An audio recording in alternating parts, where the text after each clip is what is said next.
Barnes, Leslie, and Jimmy, as you prepare yourself to get your face paints ready, your big platform shoes ready, because you know Kiss is coming back to town, baby. Gene and Peter. That's right. Yeah, hey, guys. How you doing? Good. What's up? A lot of things. A lot of things. So here, we're going to cut to the chase. All right, Wait. I'm going to try to help you out here. Go ahead. We're going to help you. This is not a publicity ploy. We're not here to pull anybody's string. The reality is that after long discussions with the band and everything, we've really basically decided to hang up our high-heeled boots and say thank you. The main idea being is that after we got back together again on the reunion tour in '96, which culminated in the #1 grossing tour, #2 was Garth Brooks, our good friend, and then we went out on another huge tour, the Psycho Circus tour, which started off at Dodger Stadium and again went around the world.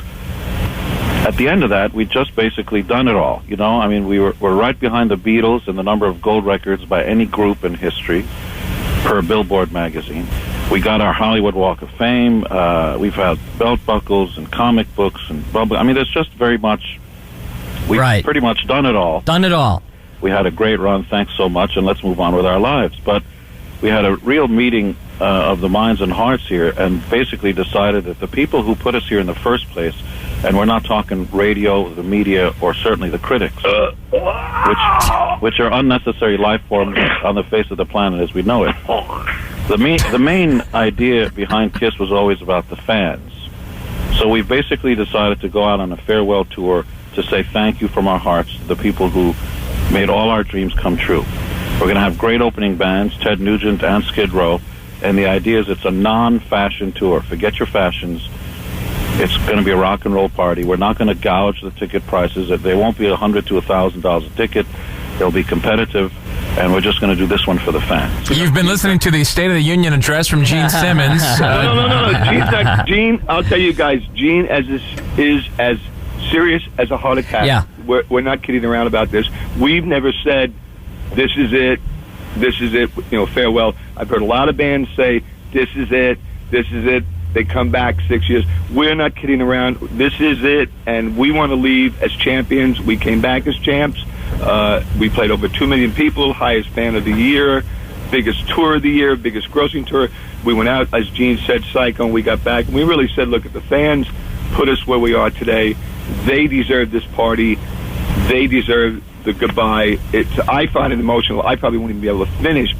Yeah, I was reading an interview, Gene, that you did. I think it was with Rolling Stone, and I guess the guy had asked you, is this just a publicity stunt to sell tickets? And I thought your answer was actually pretty good. You said, look, it's not like we need a stunt to sell tickets. I mean, the show sells out everywhere anyway, so that, But it's also not something we do. I mean, we went through periods where there were different members in the band. We took the makeup off. We did this.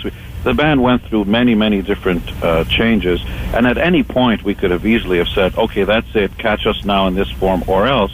And also, we don't want to make too much of this. Methinks he doth protest too much, Shakespeare and all that. Right. Main idea is the more somebody says, no, honest, it really is. Right. It winds up being not. So then, what's your take on, let's say, the Rolling Stones band, been around for 30 some odd years, also has nothing left to prove whatsoever. They've done everything on the road. All they can do is make more money. Well, I don't buy the money issue. Once you get enough money that it buys you the comforts of life. The rest is, the difference between 10 million and 100 million is, just sort of conceptual, because when you have enough money, you can buy anything you want. So let's just call it for what it is. The Stones have always been one of our favorite bands. They are they're living proof that any rule can be broken. When I was growing up, Peter and I were both like, we had this thing. It was a phrase. Don't trust anybody over 30. That's what we heard. It's like, hey, they don't know. We're the only ones that know. It was sort of this youth knows the truth. I think Bob Dylan said. That was Bob Dylan who originally said that, I believe, wasn't it? Well, okay. Yeah. So over the years, you live and you learn. This rock and roll thing is in its infancy still. It really only started in the late 50s, and so all the rules are really basically to sort of put upon us by somebody. Somebody figures out, okay, this is the rule. you only have to have short hair. You only have to have long hair. Right. You're supposed to wear jeans and a T-shirt. And Kiss basically was the band that was put together by 4 guys who wanted to put together the band they never saw on stage and basically say, to hell with rules. We will make our own rules. We will march to the beat of our own drums, and in this case, Peter Criss, our drummer, and basically decide our own fate. And Kiss has always been about breaking rules, you know.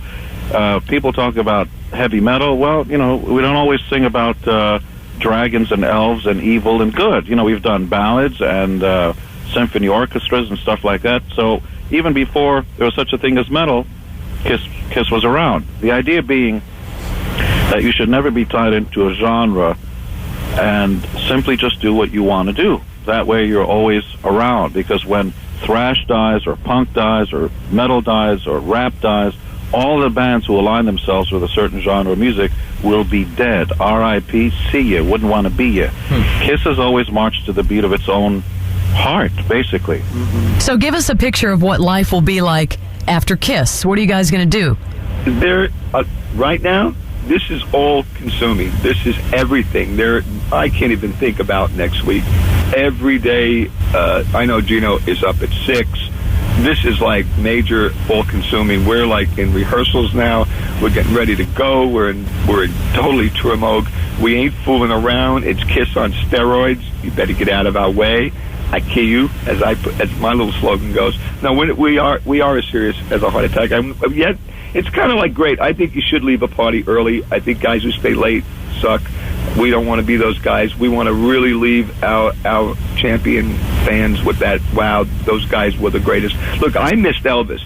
I really missed him, and I'm sorry. I got to see Sinatra, thanks to Gene. He got me to see a Frank Sinatra concert. Right up close, right? Yep, right up close. Frank came up. Oh, blew my mind. Got to see Jimi Hendrix. Really got to see some greats. And I'm telling you, you miss us, you'll talk about us around some coffee and cakey and cookies, and you'll be really sorry. Did Sinatra know who you guys were?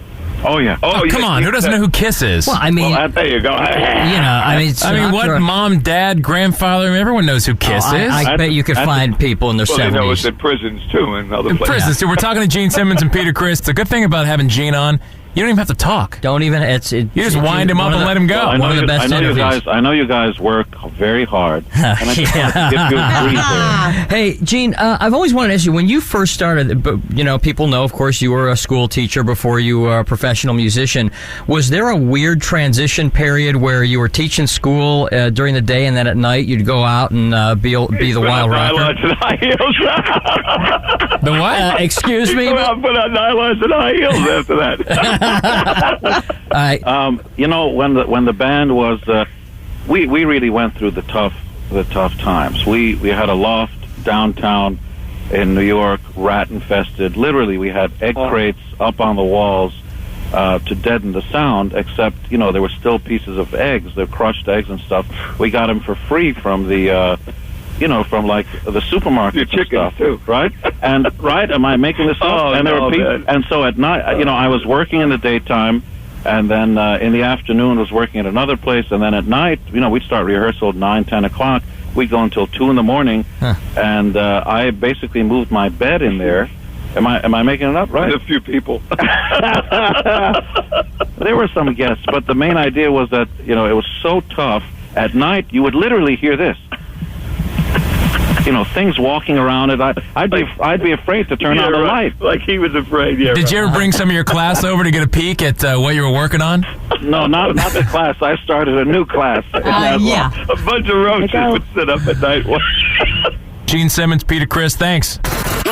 This is the best of the Morning X. The greatest hits from the bands with the biggest hair. 99X.